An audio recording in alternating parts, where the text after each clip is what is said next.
Well, good afternoon, everyone. Welcome to The Inner Voice. You are tuned to 1422 medium wave.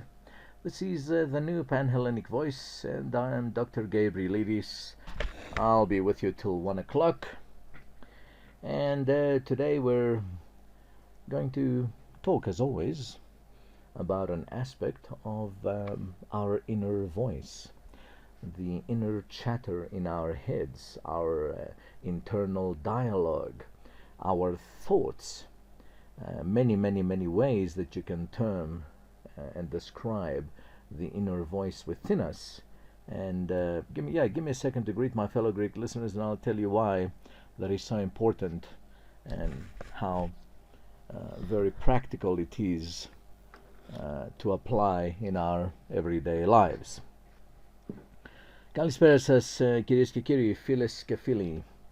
Είσαστε συντονισμένοι στα 1422 μεσαία της νέας Πανελλήνιας Φωνής με την εκπομπή μας Εσωτερική Φωνή. Μαζί σας ο Δόκτωρ Παναγιώτης Γαβριελίδης μέχρι τις 1 η ώρα. Μείνετε μαζί μας και εύχομαι να αναπαύσουμε λίγο σήμερα, να χαμογελάσουμε λίγο. All right. The inner voice. The inner dialogue, the internal dialogue, our inner thoughts. Earl Nightingale always used to say that we become what we think about. That's why I've called this program the inner voice, because although we're the only ones listening to our internal dialogue, our thoughts, it affects us immensely in that we become what we think about, those 65,000 thoughts a day.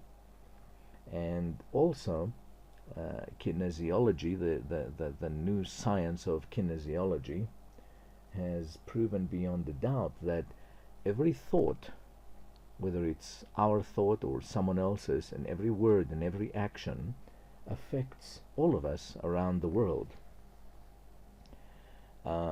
David Hawkins, in his book Power versus Force, says that one, and he's the one who has experimented clinically with kinesiology more than any other researcher that I know of for almost 3 decades plus now. He says that one does not get over pessimism, which you see is, pessimism is a product of our internal dialogue, of that inner voice. That's all it is. Pessimism, optimism, it's all, everything, whatever we become is a product of our inner voice. So he says that one does not get over pessimism by associating with cynics, negative people. The popular idea that you're defined by the company you keep has a lot of clinical basis, of course. Attractor patterns tend to dominate any field in which they are received. These attractor patterns are force fields. They can be high energy force fields, in other words, positive energy fields, or low energy fields. They're all attractor patterns or attractor force fields. And they tend to dominate the fields in which they are received. So all that is really necessary is for one to expose oneself to a high energy field, and one's inner attitudes will spontaneously begin to change, because we all are energy and we all respond to the energy around us. So this is a phenomenon that is well known among self-help groups, as reflected in the Alcoholics Anonymous 12-step program, in the saying which says, just bring the body to the meeting. See, most alcoholics do not feel like going to these daily meetings. Some of them have to go every day. Some of them 2 or 3 times a week, whatever the need is, you see. They very seldom really feel like going, but they have learned the value of these powerful energy fields. So whether they feel like going to the AA meeting or not, they have learned to just bring the body to the meeting, because the experience behind it is this, that if you merely expose the body to the influence of higher patterns, higher energy fields, then they begin to rub off. So you get it by osmosis. Now, it is generally held by traditional medicine that stress is the cause of many human disorders and illnesses. No one denies that these days. But there's a problem with that diagnosis, and the problem is that it does not accurately address the whole picture, which includes the source of the stress.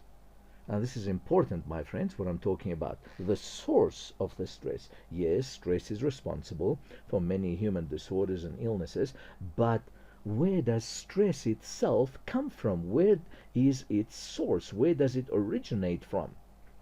You see, traditional medicine looks to blame external circumstances. Well, it's all the stress, you see, that I'm getting, they say, without realizing that all stress is internally generated by one's own attitudes, my friends. You see, it is easy to explain that. It is not life's events, but one's reaction to them that activates the symptoms of stress. For example, a divorce for one person will bring agony. You see, that will be their reaction because they still love the beloved. But for another person, a divorce is a relief. Oh, phew, wow, at last I'm free. You see what I mean? The same divorce, or the same people involved, one party will feel relief. The other party that's still in love and still addicted to the other person, for them it is agony, you see. So stress is not an external phenomenon. Its source is not external. Its source is internal. In other words, the way that we react to the situations of our life will determine whether we generate stress or not.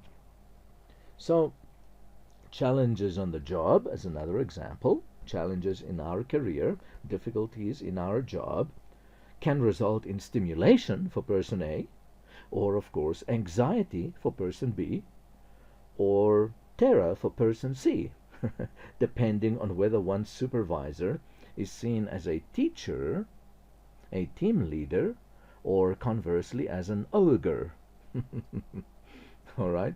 So our attitudes stem from our positions, our set of beliefs, and our positionality has to do with motive and therefore context. You see, in what context do we see the difficulty on the job? In what context do we see the divorce? Do we see it as a huge loss, in which case it's agony?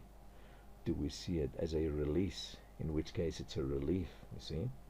According to the overall way in which we interpret the meaning of events, the same situation may be tragic for one or comical for another. Now, physiologically speaking, in choice of attitude, one chooses between anabolic, which means life-enhancing, endorphins, or catabolic, life-destructive, adrenaline. So, it would be foolish to claim that the only impacts on our mental health and physical health are those originating internally, of course, you know that. Impersonal elements of the physical world, of course, also increase or decrease our strength. Here, too, kinesiological testing is very valuable in that it has shown clearly that synthetics, anything that is synthetic, whether vitamin or not, anything artificial like artificial colorings, preservatives, insecticides, pesticides, fungicides, herbicides, artificial sweeteners, just to mention a few, they make the body go weak. Whereas substances which are pure and organic or made by human hands tend to make us go strong. See, that's what the new science of kinesiology demonstrates very clearly. So if, for example, you experiment with vitamin C, you find that organic vitamin C is far superior to chemically produced synthetic vitamin C. The organic one makes you go strong. The other one makes you go weak. So similarly, eggs from organically fed, free-run, free-range chickens have much more intrinsic power than eggs from caged and chemically fed chickens. So the health food movement then, kinesiology shows, was right all along. Okay, so the inner voice. I wanted to start off with that, put it in context. Very, very important. So today we're going to have a bit of a potpourri of topics as we explore the inner voice and what it does to us and how it affects us. As I mentioned, we become what we think about. We're going to start off by exploring the topic of loving the folks in front of us. Bit of a cryptic statement. What do you mean? I have to love the folks in front of me. Okay. Let's get one thing clear. If, my friends, you're telling yourself that you need people around you that you can love before you can start being loving, you are living in a bit of a fool's paradise. You see, you have to start the practice of love by loving the folks in front of you right now. You have to start. If you're gonna wait for people to come around you that you can love before you start being loving, you're gonna wait a long time, probably forever. So let's look at some of the characteristics of love today for our first little topic that affects our inner voice, because our every thought, our every word, our every action affects us and everyone else in the world. Let's look at some of the characteristics of love. First of all, love feels compassion. See, two different words, meaning with, and passion meaning feelings. So you see, compassion means feeling with. Feeling with. You see, our human tendency is to only love when the need is very obvious. But the universe and the God force calls us to open our eyes and see the needs of the people around us. Are you aware of the hurting people around you? Who maybe at your office is suffering? What about the people in your group, in your bowling group or your church group? How about your spouse, your beloved children? Because, let's make no mistake, love must begin at home. If one is neglecting their family in order to run around being a good Samaritan, gee, that's putting the cart before the horse. That won't work. That never works. See, love notices and enters into the suffering of others via the medium of compassion, to suffer with, to feel with. Okay? So, how can we grow in this compassion, in this feeling with others? Well, by considering the great love that the universe has shown to us. When we were down and some good Samaritan came to our rescue, we must not forget when we were broken and bleeding, in analogy, beside the road, left for dead, and someone helped us. You see, if we build into our schedule a time to remember our blessings, we will grow in compassion for others, in feeling with others. Compassion. Okay. Another little aspect of loving the folks around you is the aspect that love is intentional. It's not an accident. It's not a happenstance. It has to be intended. True love, authentic love, and I'm talking about the Philadelphia kind of love here, not the mushy kind of love. I'm sure you're with me. You see, authentic love has a goal in mind: service to the one being loved. This means that we need to be proactive in our love, actively seeking ways to meet the needs of the people that are in our lives, because that's who the God Force has placed in front of us. Those are the folks that the God Force has placed in front of us, not others that we wish may come. So perhaps you need to schedule dates with your spouse and your children. Set time aside when you're going to intentionally be loving to them by spending time with them. It may mean making a point to find out the needs, maybe of an elderly friend or an elderly neighbor, or the single parent across the street. See, love, true love, authentic love, constructive kind of love, doesn't just happen. It requires intention, it requires energy, it requires passion, and it requires a strong sense of purpose. And of course, love is not selfish. If we are to love, we must include in our focus, our schedule, our plans, to focus on others as well. We must consider others as well, of course, as ourselves. Remember, love starts at home. So, love acts. Love gives. Love is proactive, not selfish. It is intentional.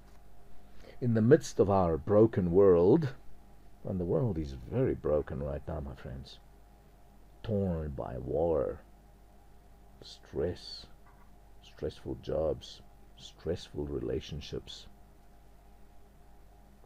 poverty for most of the world. Don't look at us here, middle class in SA and the Western world. We're just a minority in numbers wise. Most of the world lives in abject poverty. 45,000 children die every day because of starvation, because of not enough food. Meanwhile, America alone throws away enough food every day to feed the world 6 times over. So something is out of whack. Something is wrong, you see.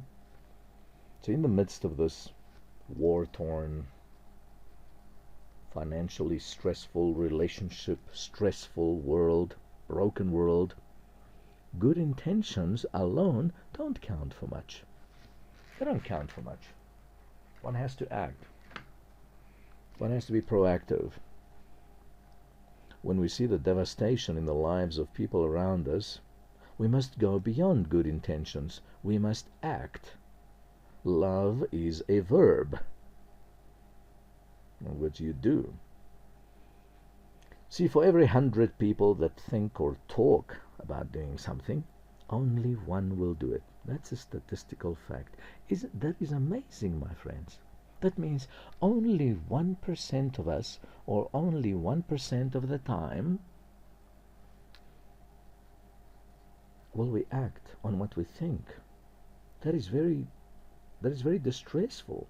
So that means out of every 100 loving thoughts you have, you only act on 1. Wow, that is abysmal. Why don't we intend to act on 2 thoughts out of the 100? 2 of the loving thoughts.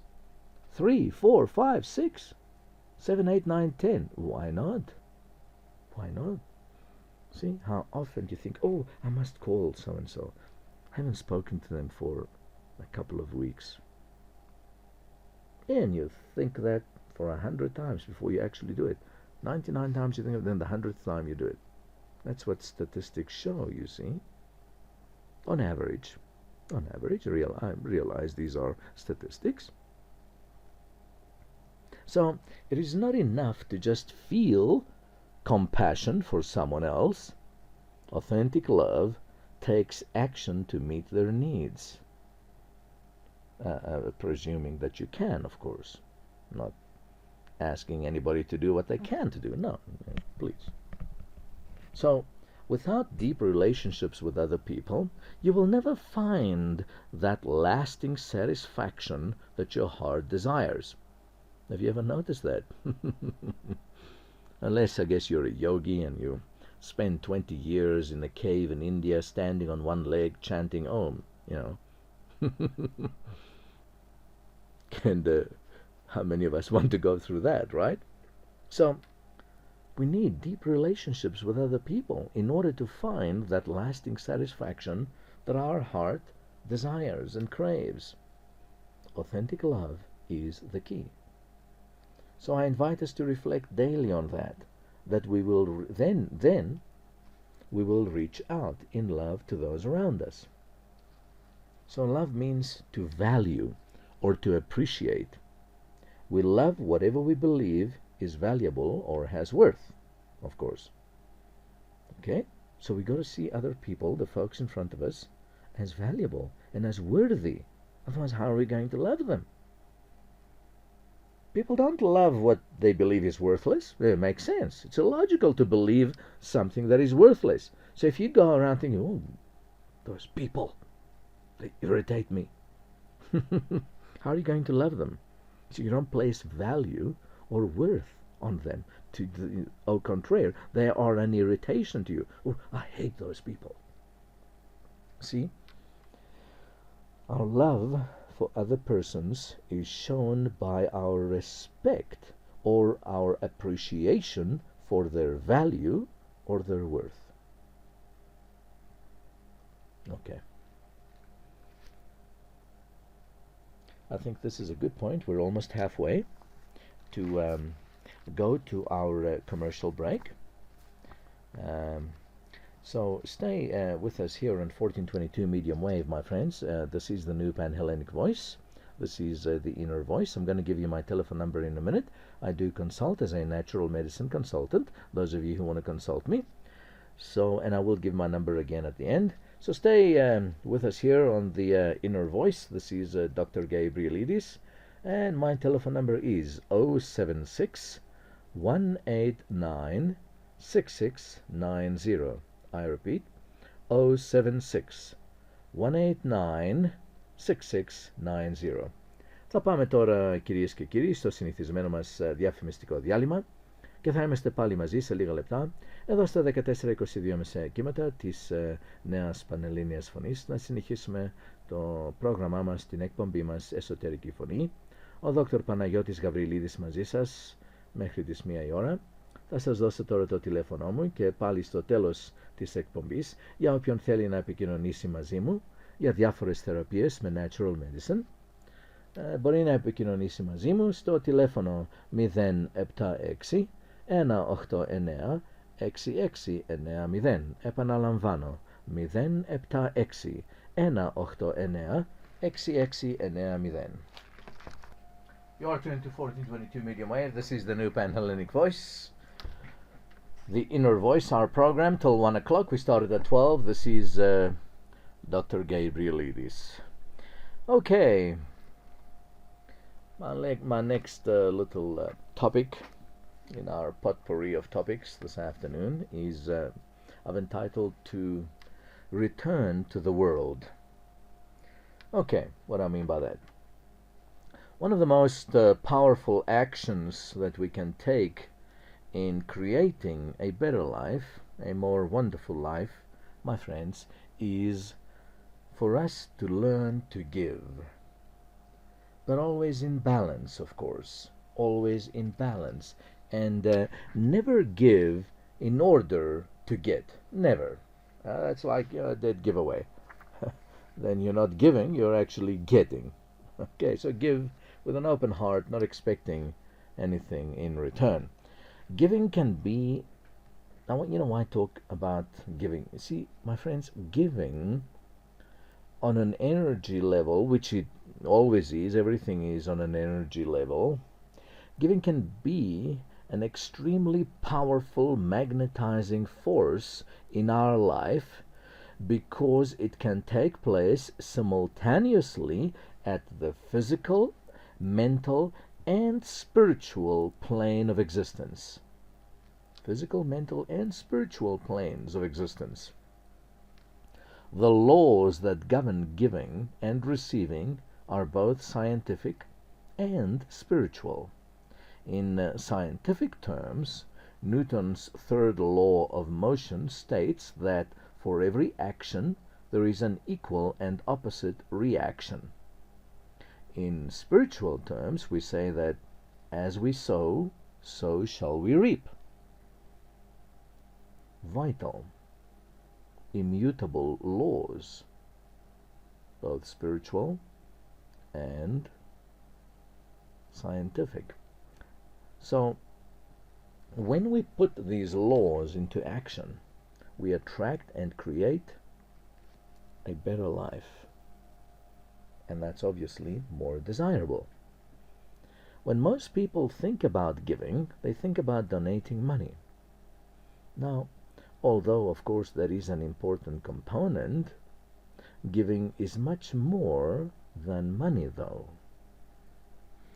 Others will maybe think about giving and fall into the illusion of scarcity or lack by declaring, well, what do I have to give? The act of giving directly challenges our lopsided perceptions and beliefs about scarcity and lack.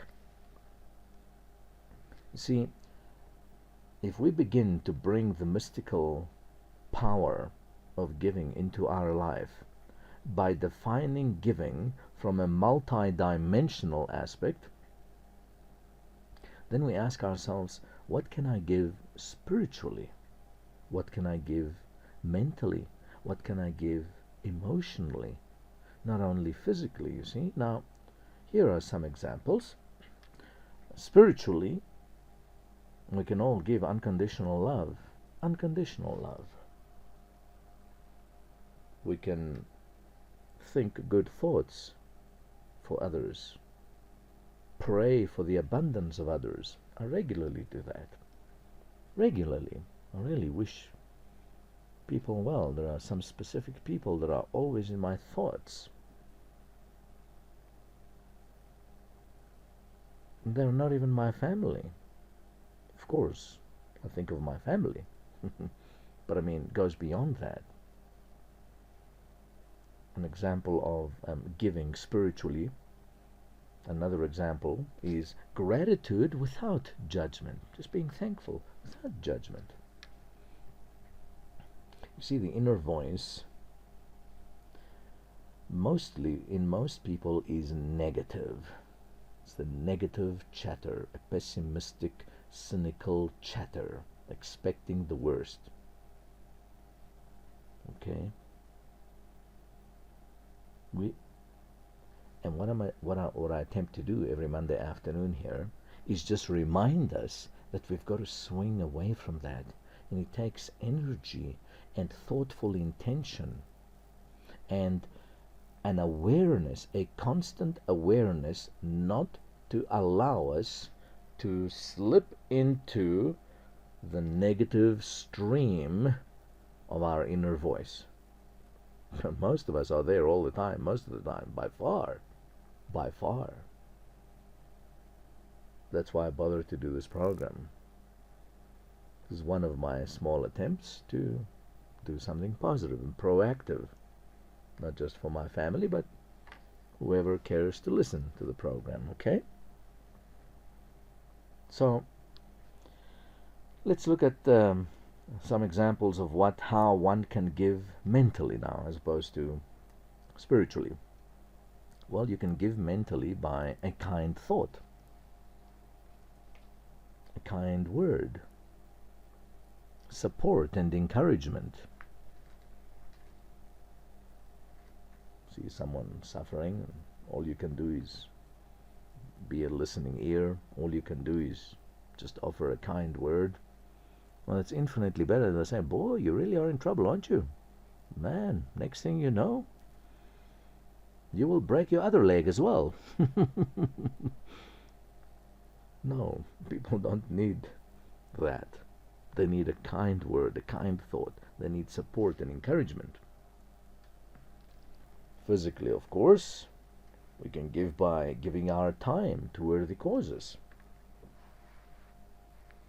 giving our ideas, our wisdom, our knowledge, our understanding. You see, my invitation is for us to learn to expand our inventory of what we believe we have to give in return for our expression of love and trust and of faith. And of course we will receive in direct proportion the blessings that we in turn give. So that's just how it works. Don't do it for that. No, that's defeating the object. No, you've got to give it unconditionally. But what goes around comes around.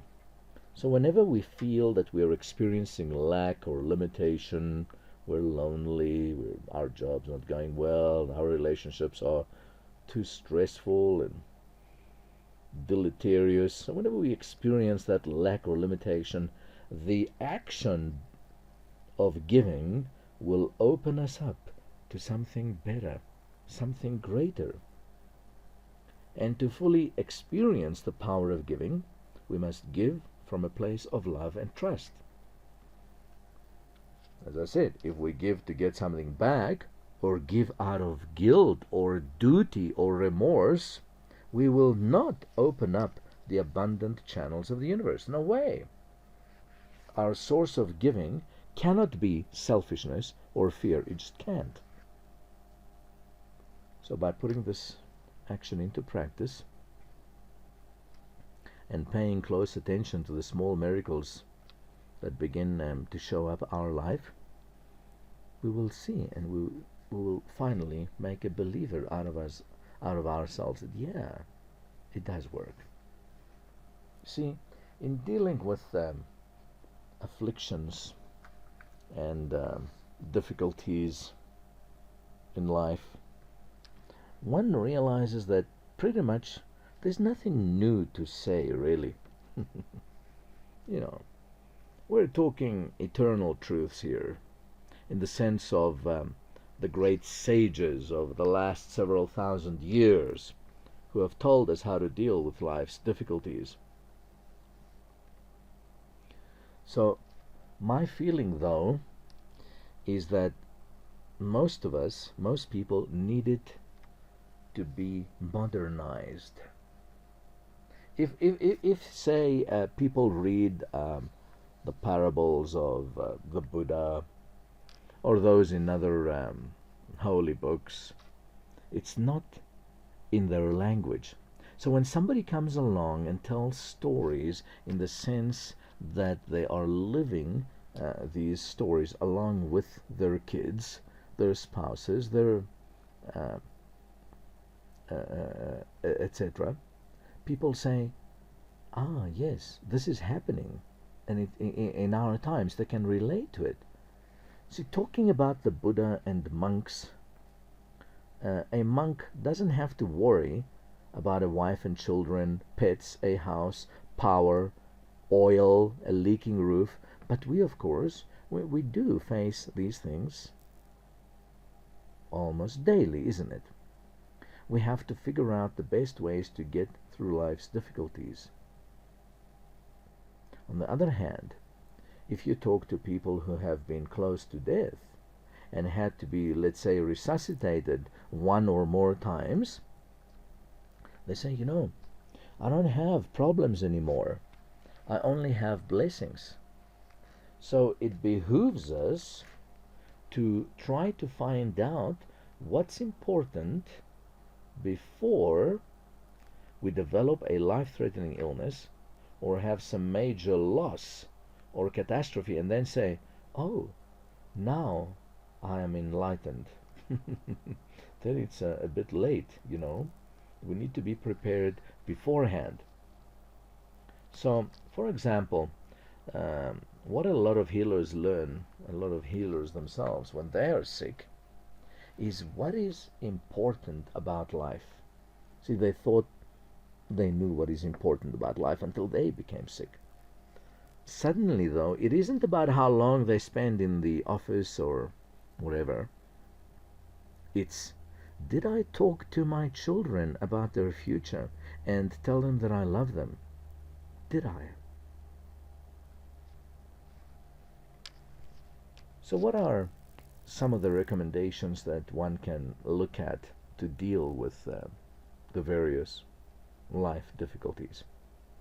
One tactic is called survival behavior. What do we mean by that exactly? For example, why do the Marines, the US Marines, say things like, place the group before the individual, quote unquote. Don't judge people based upon race, quote unquote. Do the difficult thing right over the easy wrong. Do the difficult right over the easy wrong, quote unquote. You see, if you're a warrior like the Marines, you begin to realize that these are things that they have learned, that these things that they have learned are important if you're going to survive in battle. And the truth is, if you're going to survive cancer or divorce or life, these things enhance your likelihood.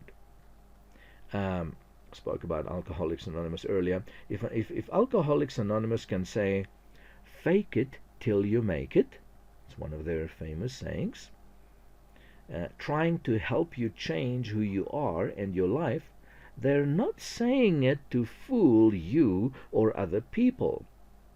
They're telling us, rehearse and practice until you make it and become the person you want to be. See?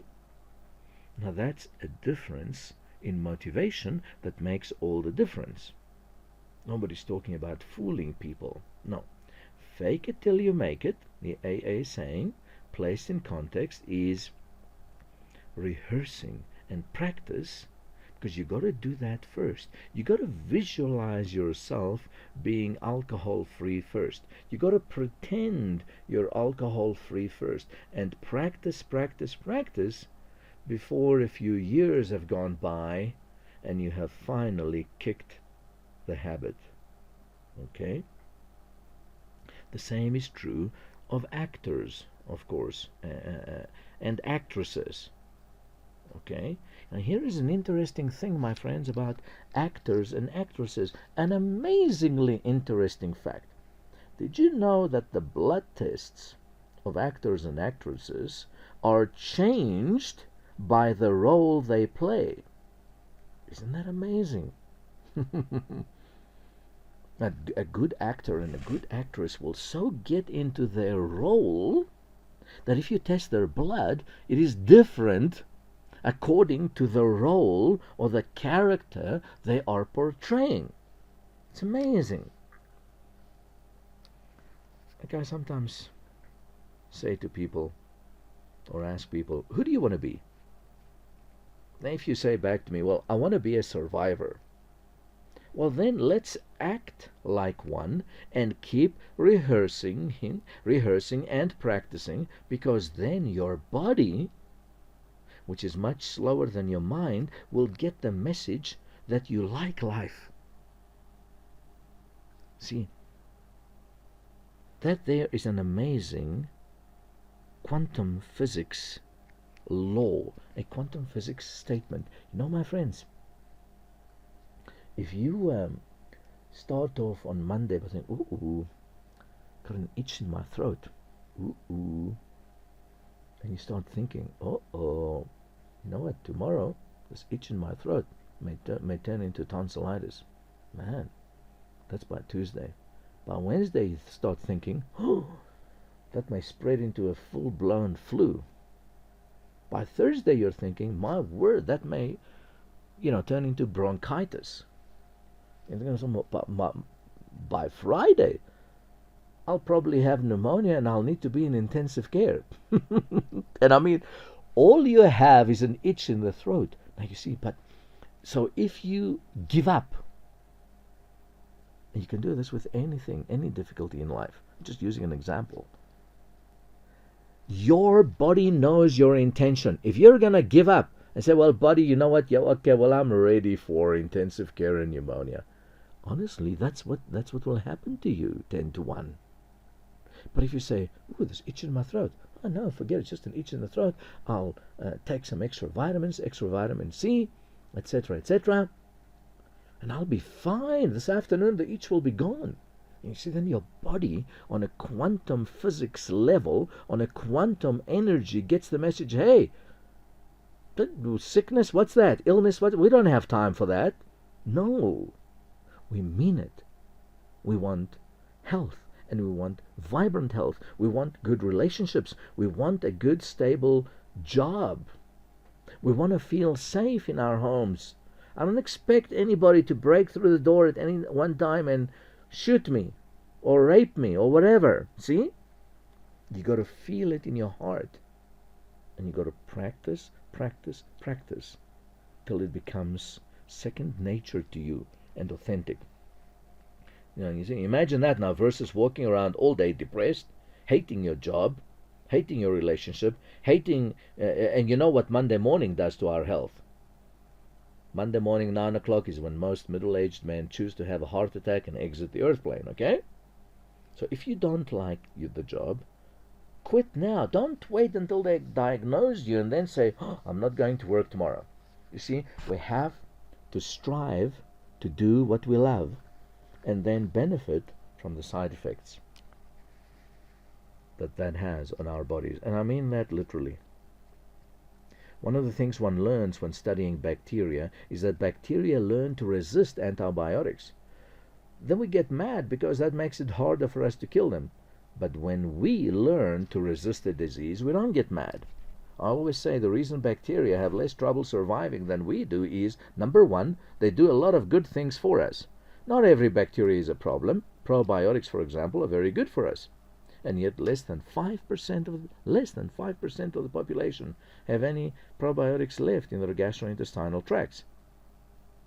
So because bacteria don't have spouses, they don't have jobs, they don't have leaky roofs, they can focus on life and living, you see. They're single-minded. They mean business. Likewise, you and I must mean business with our intentions and our goals. We can't be spineless jellyfish and sort of wish-wash, well, I wish it was this way. Well, I wish it was that way. See, the same mechanisms go on within us. When you are threatened, just as the bacteria are, if you're determined to live, then your body gets the message. And your whole environment gets the message, your whole life gets the message, and changes occur that enhance the likelihood of your getting what you want. So in many ways, we're like bacteria, you see. I truly think that some of the things we describe as miraculous healings are that type of change on an energy level. Because when you talk to people who have experienced such healings, they don't consider it a miracle. They'll say, it was hard work. I had to practice, rehearse, live a certain way. Similarly, my friends, it is interesting to note, just to end off, that when people think they're dying, they need to receive permission from their loved ones to do what they really want to do, which is to die, so that they can be at peace at last, because they've had enough of the agony and the pain, and they just need to end it. All right, my friends. We have come to the end of the road for today as well. Tune in again next Monday at high noon, right here on 1422 medium wave of the new Pan-Hellenic voice. I do consult as a natural medicine practitioner. Those of you who do wish to consult me, pen and paper, quick. My telephone number is 076 189 6690. I repeat, 076 189-6690. CDs of this program and past programs are available from me. Contact me if you're interested. Also, if you have a group that you would like me to give a talk to, let me know. I'll be happy to oblige, and I'll do those talks for free. Till next time, my friends, take care, keep smiling, and remember my program tomorrow evening on Tuesday about holistic health from 7 to 8 p.m. right here on 1422. From me, Dr. Gabrielides, I bid thee adieu, a good week, and a good afternoon. Λοιπόν, φίλες και φίλοι, κυρίες και κύριοι, φτάσαμε στο τέλος της εκπομπής μας και για σήμερα. Θα είμαι πάλι μαζί σας την επόμενη Δευτέρα από τις 12 το μεσημέρι μέχρι τις 1 η ώρα το απόγευμα και βεβαίως αύριο βράδυ από τις 7 μέχρι τις 8 το πρόγραμμά μας Holistic Health που αφορά την υγεία μας εδώ στα 1422 μέσα και μετά τις νέες πανελλήνιες φωνής. Όσοι από εσάς θέλετε να με συμβολευτείτε για διάφορες θεραπείες με Natural Medicine, μπορείτε να επικοινωνήσετε μαζί μου στο τηλέφωνο γρήγορα, μολύβι και χαρτί, στο τηλέφωνο 076 189 6690. Επαναλαμβάνω, 076 189 6690. Επίσης μπορώ να σας προμηθεύσω CDs αυτού του προγράμματος και όλων των προηγουμένων προγραμματών μου. Όπως επίσης δίνω διαλέξεις στην αγγλική. Εάν έχετε ένα group που ενδιαφέρεται για μια τέτοια διάλεξη, μην διστάσετε να επικοινωνήσετε μαζί μου. Οι διαλέξεις μου είναι εντελώς δωρεάν. Αυτά λοιπόν, αγαπητοί μου ακροατές, από μένα τον Δόκτωρα Παναγιώτη Γαβριλίδη. Καλό σας απόγευμα, καλή σας μέρα και καλή σας εβδομάδα.